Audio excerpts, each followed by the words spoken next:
Yeah, so hi, I'm Jayden Warr. I've got a small family farm up here in the Chapman Valley area, up in the northern ag region of WA.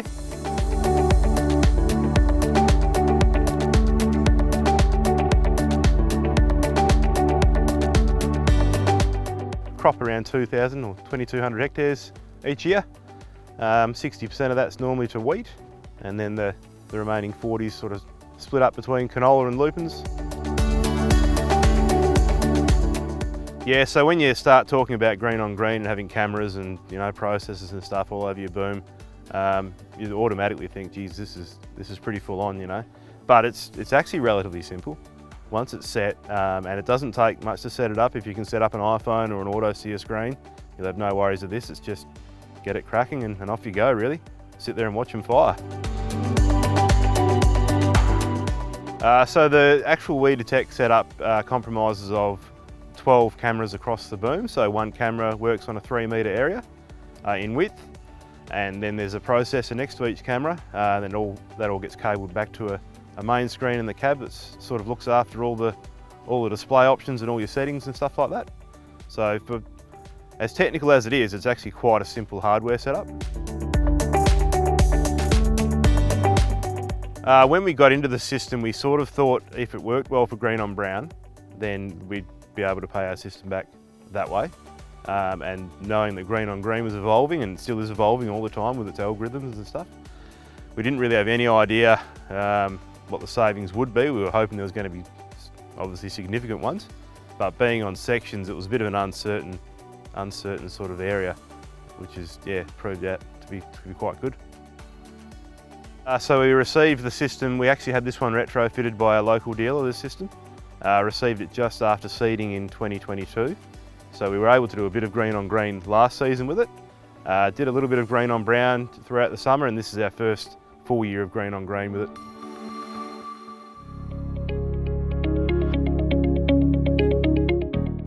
Yeah, we've got the optional LED light bars on the system, so one below each camera. And that at this stage is just for green on brown night spraying. So you can spray up here when the conditions are too hot for during the day, which is quite often over summer. So the camera system itself, aim down in front of the boom, they pick up a target sort of grid, I guess you could say, and that's 3 metres in front of each nozzle, and then goes for a depth of 1,200 mil in front of that. So that's the area it's sort of scanning, and each one's 3 metres wide in the view, I guess.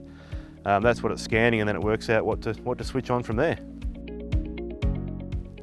So the system will work anywhere up until 24 k's an hour. We generally only spray around that 22, and some of this undulating country around here, we might even peg that back a little bit.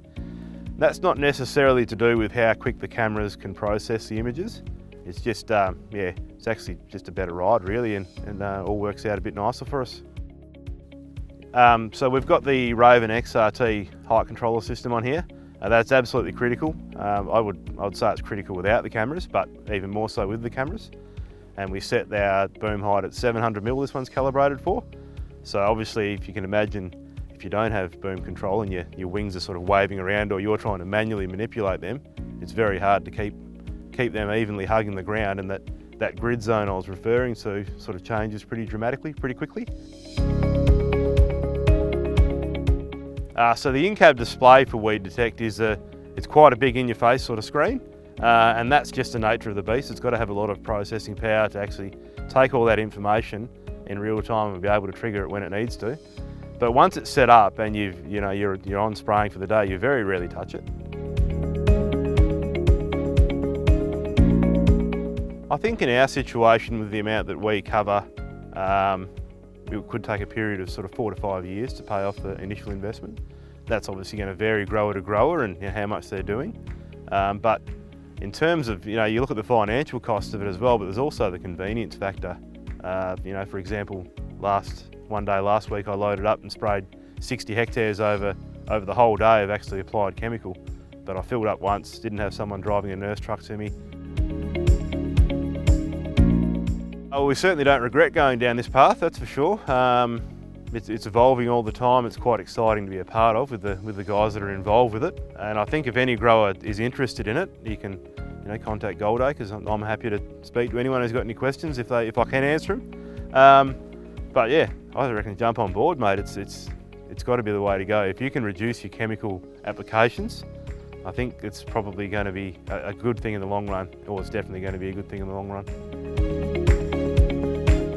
So Goldacres themselves, obviously an Australian manufacturer, they're very, very easy to get along with, family-owned company. So you can always manage to get someone on the other end of the phone, which is, can be rare in different areas.